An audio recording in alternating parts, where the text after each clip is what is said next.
লাগবে, নামাজ পড়া রাখলে আপনি যে কোনো জায়গায় থাকেন মাইকের কাছে আপনি চলে আসবেন। আপনার লোক আপনাকে ডাক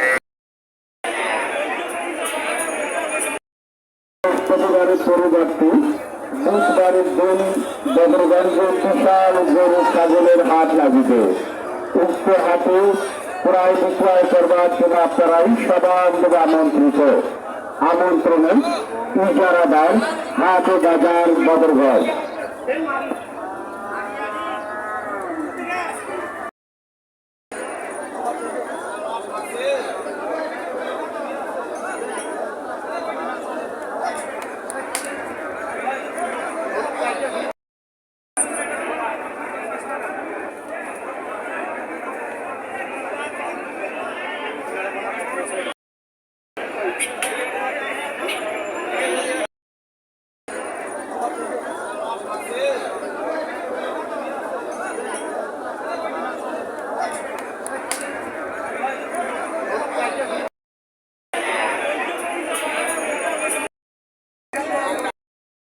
সাইনবোর্ডে দেখে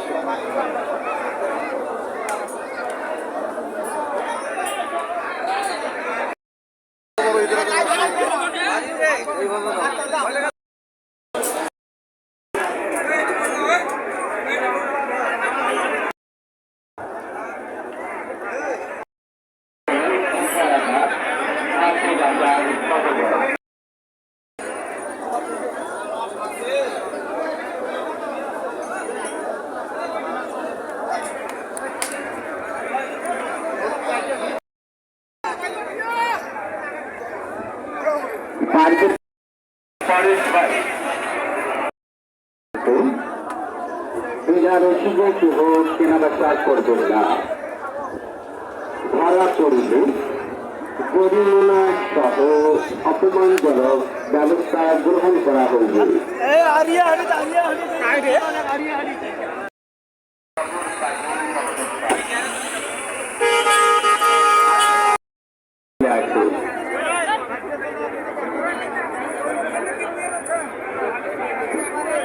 সাথের হাতের জামাল ভাই এক করে মাইকের কাছে চলে আসে।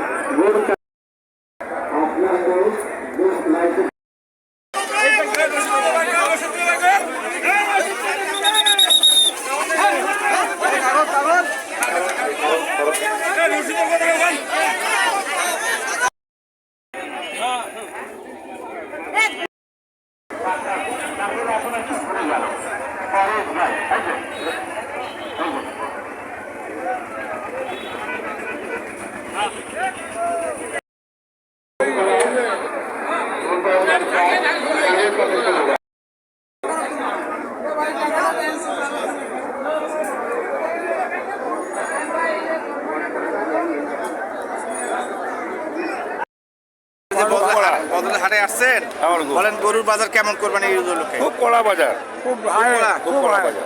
মানে কিরকম করা? মানে বাজার কি যে মানে যেরকম দর হওয়া দরকার, গরু রশি নিয়ে কেউ ছাড়তেছে না। সকালে আসছি 12টা থেকে আমরা, কিন্তু গরুটা নিতে পারলাম না এই পর্যন্ত, প্রায় 3টা বেজে গেল। এখন সবাই রশি ধরে আসে, একটু দাম বেশি হলে পাবো। আমাদের ব্যবসা বাণিজ্য তো বেশি ভালো না, সে যাবে তো গরু বাজারটা কম হওয়ার কথা ছিল, কিন্তু বাস্তবে কিন্তু তা না।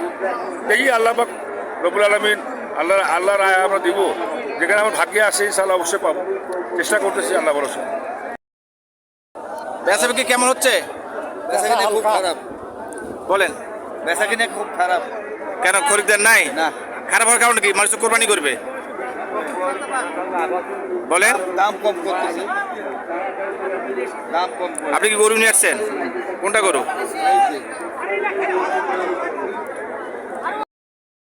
হাটের ইজাদার মানে কোরবানি উপলক্ষে কি কি উদ্যোগ নিয়েছেন আপনারা? কোরবানি উপলক্ষে যাতে আমাদের এখানে কোনো লোকের কোনো সমস্যা নয়, জাল টাকা থেকে, ব্যাংক থেকে লোক আসছে আমাদের, তারপরে পুলিশ প্রশাসন আছে। হ্যাঁ, এই তো। আর এবার বাজার কেমন বুঝতেছেন? ঈদের বাজার কেমন? ঈদের বাজার সাধারণ ক্রেতার ক্রয় ক্ষমতার মধ্যেই আছে বাজার, খুব বেশি না। বেচা বিক্রি কেমন হচ্ছে? বেচা বিক্রি আছে, ভালো আছে। গত হাটের চাইতে ভালো না খারাপ? একই অবস্থা। একই অবস্থা না?